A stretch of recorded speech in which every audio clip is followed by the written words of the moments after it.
नमस्कार, मैं अंजलि मिश्रा। स्वागत है आप सभी का हमारे चैनल में। पश्चिम बंगाल के मुर्शिदाबाद में हुई हिंसा को लेकर हाई कोर्ट द्वारा गठित कमेटी की एक रिपोर्ट सामने आई है, जिसमें कई सारे बड़े और चौंकाने वाले खुलासे किए गए हैं और तृणमूल कांग्रेस इस पूरे मामले में बुरी तरह बेनकाब हो चुकी है।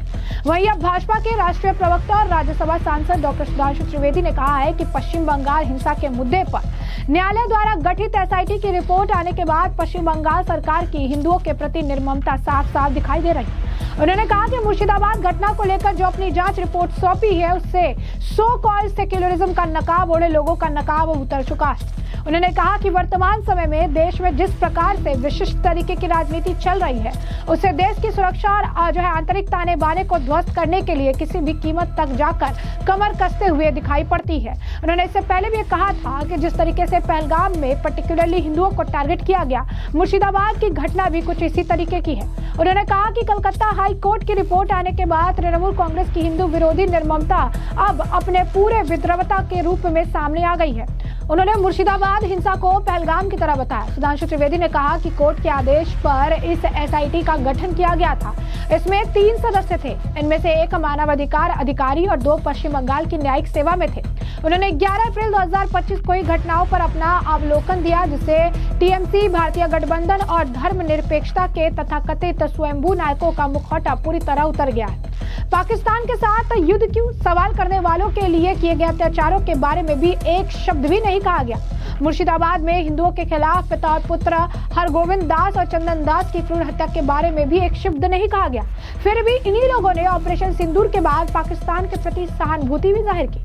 आपको बता दें कि सुधांशु त्रिवेदी इस मामले को लेकर पश्चिम बंगाल सरकार और ममता बनर्जी पर जमकर बरसते नजर आए। क्या कुछ और कह रहे हैं वो, एक बार आप कुछ सुनिए। वर्तमान समय में देश में जिस प्रकार से एक विशिष्ट प्रकार की राजनीति चल रही है, जो देश की आंतरिक सुरक्षा और ताने बाने को ध्वस्त करने के लिए किसी भी कीमत तक जाकर कमर कसे हुए दिखाई पड़ती है, उसकी एक वानगी जो कई बार आप पश्चिम बंगाल में देख चुके हैं, आज न्यायालय द्वारा गठित एसआईटी की रिपोर्ट आने के बाद पश्चिम बंगाल की तृणमूल कांग्रेस सरकार की हिंदू विरोधी निर्ममता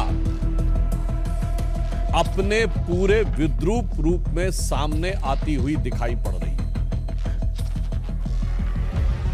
इस एसआईटी का गठन न्यायालय के आदेश पर हुआ था, जिसमें 3 लोग सदस्य थे।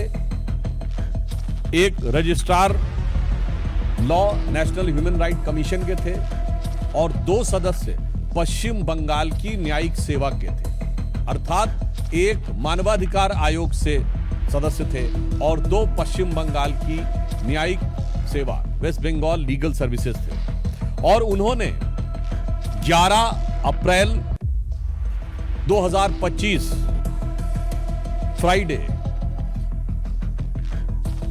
यानी 11 अप्रैल जुमे के दिन 2 बजे से लेकर 4 बजे के बीच में जो घटनाएं हुई हैं, उनके बारे में जो अपना ऑब्जर्वेशन दिया है, उससे तृणमूल कांग्रेस,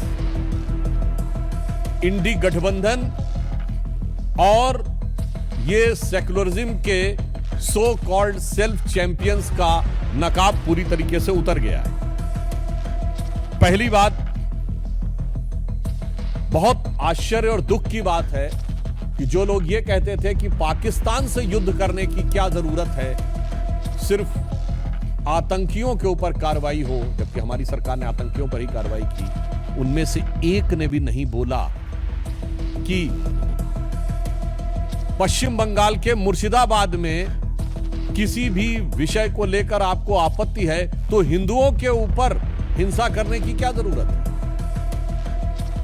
हरगोविंद दास और चंदन दास पिता पुत्र की मृत्यु पर किसी ने एक शब्द भी नहीं बोला।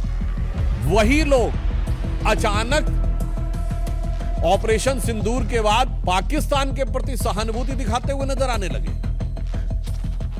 इसमें जो फाइंडिंग्स आई हैं, पहला पॉइंट जो तृणमूल कांग्रेस ने यह प्रचार करने का, भ्रम पैदा करने का प्रयास किया था कि इसमें बाहर के लोग शामिल थे। उनके कुछ सांसदों ने दूसरे राज्यों के लोगों का नाम लिया था, विशेषकर उत्तर प्रदेश, बिहार का नाम लिया था, जो सरासर अनुचित है। परंतु इस फाइंडिंग में बहुत साफ साफ तौर पर तृणमूल कांग्रेस के नेता और एमएलए का नाम भी सामने आया है और इसमें कहा गया है कि उनके 11 अप्रैल को, मैं इसको एज इट इज रीड करना चाहता हूं, all the attacks were carried out on the Friday 11th of April from 2 PM onwards under the instructions of local councillor Mehboob Alam and police and administration done nothing। तो ममता जी, ये तो आपकी party के बहुत महबूब नजर आ रहे हैं, आपकी पार्टी के बड़े प्रिय नजर आ रहे हैं। ये बात अब फाइंडिंग्स में बिल्कुल साफ हो गई। दूसरा विषय यह आया कि एक कुल मिलाकर इसमें बताया गया कि total of 113 houses were damaged and they even fled to Malda.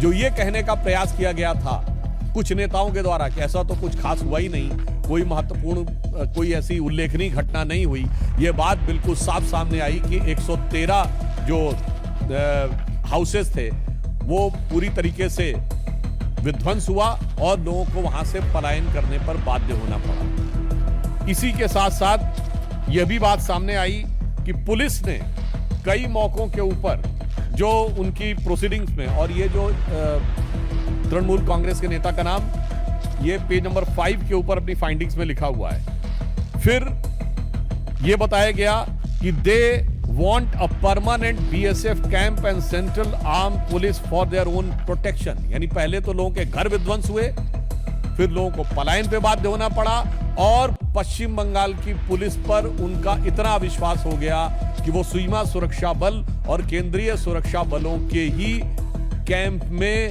रहने के लिए उद्यत थे। यह साफ दर्शाता, और आगे लिखा है, the West Bengal police did not respond at the village of Betbona called at 4 PM on Friday and 4 PM of Saturday, but police did not pick up the call। यानी गांव के लोगों ने जब उनको मदद की गुहार लगाई, पुलिस ने कुछ नहीं किया।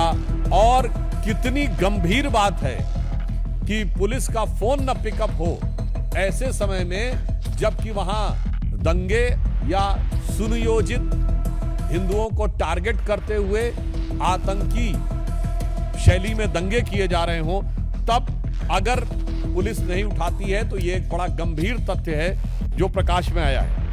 और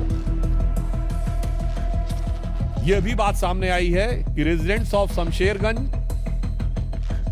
हिजालतला, Shulutala, Digri, they came masking up their faces. यानी यह भी बात साफ आई कि चेहरा छुपाकर लोग सुनियोजित ढंग से हिंसा करने के लिए आए थे।